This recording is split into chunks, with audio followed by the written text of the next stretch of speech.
Okay, now that you've got all of your fabrics cut, you got your fabric and your stabilizer cut, then we want to come over and put the stabilizer on the fabric.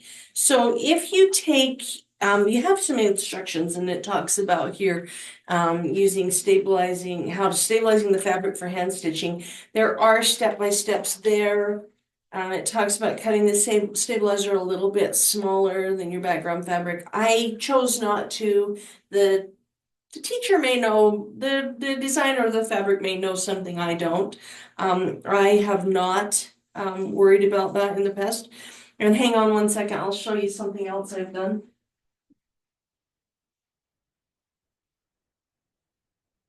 Maybe I should pause you just 1 second. I'm gonna pause and show you the other way that you can do that. Okay, so we're gonna do stabilizer, and now that my iron should be heated up here, I'm gonna press the fabric. I've told you in the other video that you should probably press it first before you cut.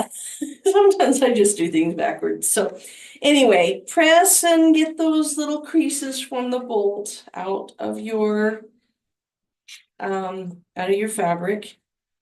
All right, and then one thing you want to be sure of, and I use this handy little thing, this little black light, because I want to make sure.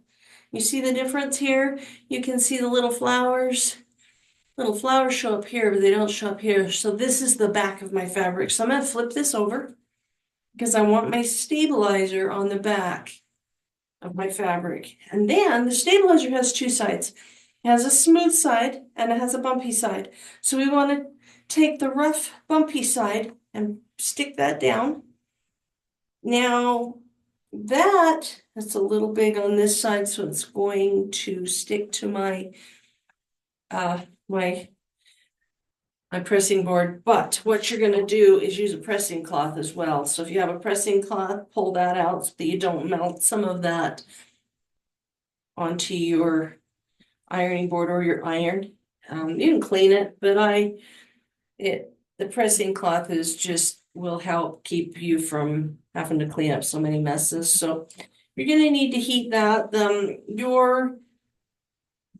Your shape flex came with it should have had a little instruction sheet in there from the manufacturer to help you know how to do it, but it's pretty self-explanatory.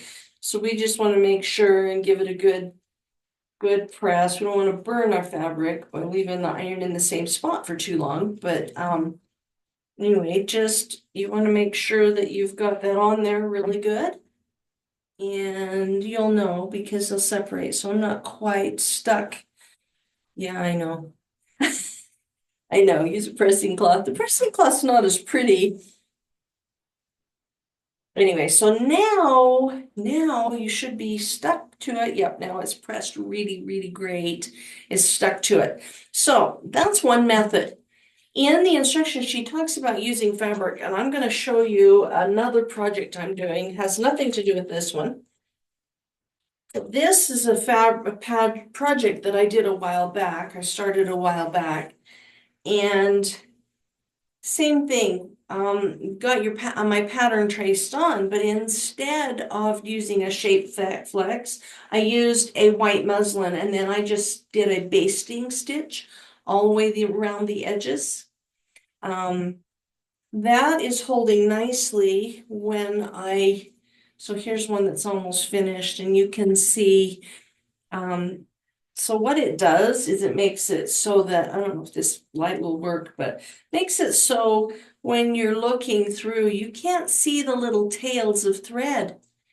If you don't use a shape flex or a fabric, one or the other, then you will have all kinds of threads showing through. And I probably should have shown you something else that I did in the past. Maybe I'll pause here and go grab something so I can show you what it looks like without a backing.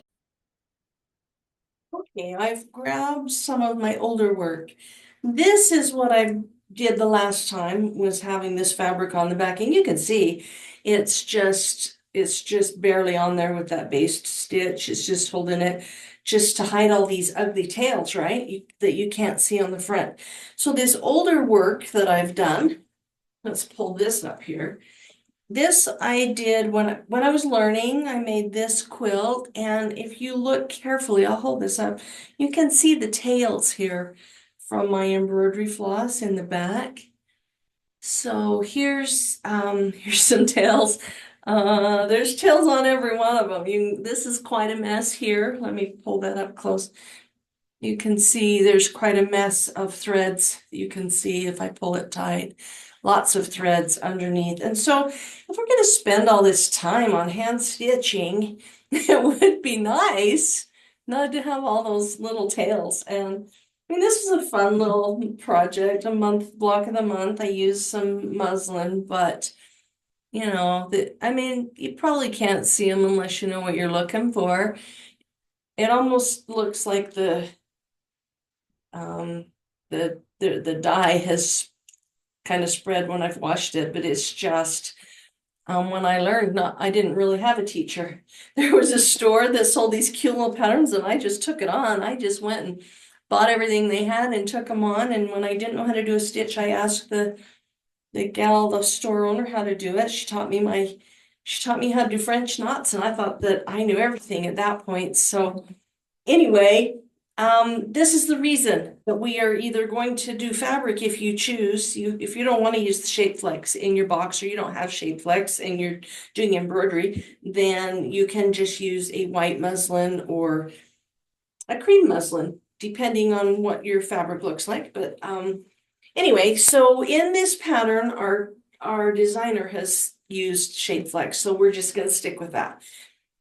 So now that you've got that on, looks like it's not stuck right there, but make sure your stuff, all of your shape flex is stuck on your blocks. Go ahead and do all of them, and then I'll meet you at the tracing table. All right, see you in a minute.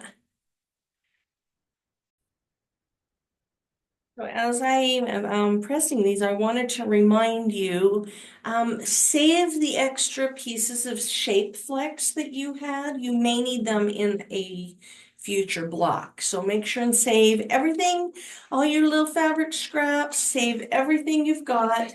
That way, at the end of the 11-month club, you can throw them away if we don't use them, or use them in a different project. I just want to make sure you have everything you need to complete this project. So save all your pieces in, you can use the box that it was shipped to you in. Okay, so now you have followed the instructions and you've got all your fabric cut and so you should have all the fabric cut for all of the blocks in the quilt. I don't know where my top paper went, but you should have all the blocks cut for each of these, all of these little embroidery blocks. All those, you had fabric for all of those in your first box. So you should have all of them cut and all of them pressed to the shape flex. So, all right, let me grab the shape flex. All right. All right, so you will now have some fabric. You'll have your fabric with your shape flex on the back. So what I want you to do is just take it and fold it in half. I'm going to put it down, fold it in half, fold it in quarters, and maybe I'll have to switch cameras here. But you're going to fold it in a quarter like this, and you're going to finger press it tightly. So finger press it so that when you unfold it, you've got some marks. Let's see, that camera is not picking up those marks. Let's see. Maybe let's switch cameras. All right, let me switch to the other camera and we'll do the aerial view and see what this does. Okay, so now you can see that there's probably, let's get some more light. I don't know if that's even gonna help, but let's find out. Okay. So can you see that there's squares? You can kind of see now that there's some lines here. Okay, so what we're going to do is today, or month one, we're going to do this one. It's Our Family is Like a Patchwork Gift. So what that says? Or patchwork quilt, yes. Okay, so we're going to take that. And if you line these little dotted lines up with the X's and you'll be able to see it. I'll show you. So I'm going to do it with a light box. If you have a light box, go ahead and use it, and you can see how you can line those squares up with the lines underneath and how beautiful that is. You kind of want to make sure it's square. Mine might be a little crooked. Anyway, so now with the light box, you can start tracing. In your block of the month, you received one of these pens. It's a brown Micron 005. That is a little tiny tip, and it works really great for this. So you can start anywhere. When you may not want to, don't do your circles huge, just do a little dot for your circles on the eye, because those, you're gonna do a French knot there, and you do not want that big glob of black there. So you're just gonna do this lightly, and it doesn't have to be perfect. Just follow it, just trace it. It's nice and cursive. Somebody else drew this that has beautiful cursive, so it's nice that I can trace it and hope I can make it look as good as hers. Anyway, this is such a simple process. Just go ahead and do all the tracing, and you'll only have one in this month, and then each month you can trace the next one. Don't worry if you flub it up a little, the pen catches the fabric just a little bit. Your thread's going to cover that, so don't worry too much about perfection. The pen definitely drags down better than trying to go up. When you go up, it just isn't quite as smooth. But just carry on, and this is pretty simple. You should be able to knock this out pretty quickly.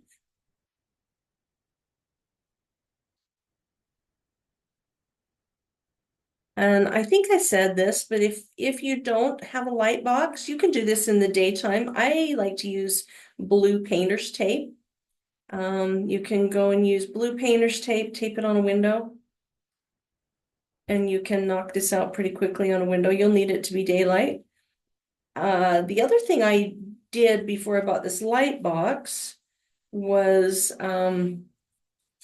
I took two 6-foot tables side by side and opened them so there was a crack between the two tables. I don't know if that makes sense, and then I put a piece of plexiglass over the crack, right? So make a bridge with the plexiglass, and then I put a lamp on the floor underneath the plexiglass, making my own light box. That works. It works really well. The only problem is you have to store quite a few things. So a window is pretty easy, pretty quick. You can see how fast this goes, so you may just want to do it on a window. We will have these light boxes on our website soon. We are working on a deal with the manufacturer. We've talked to them. They were just having trouble getting them in stock, and I didn't want to put them on our website if we can't get them. So I'm working with them to make sure we can get them. So as soon as they have access, they were having some manufacturing glitches getting them here. And then with a port strike, it may slow things down again. But anyway, keep an eye out for those. You can reach out through email, those of you that are in our club. You can reach out and see if we've received them, or let us know that you want one, and we put one on hold for you and let you know when it hits our website so you can get one before they sell out. All right. I don't know if you saw how quickly we did that, but that was one quick transfer. It's not pretty, it's not clean, but you're going to go over it with your thread anyway. You will be using your DMC thread. So you'll take the little goodies that came in your box. You'll take your DMC thread. Got your threads.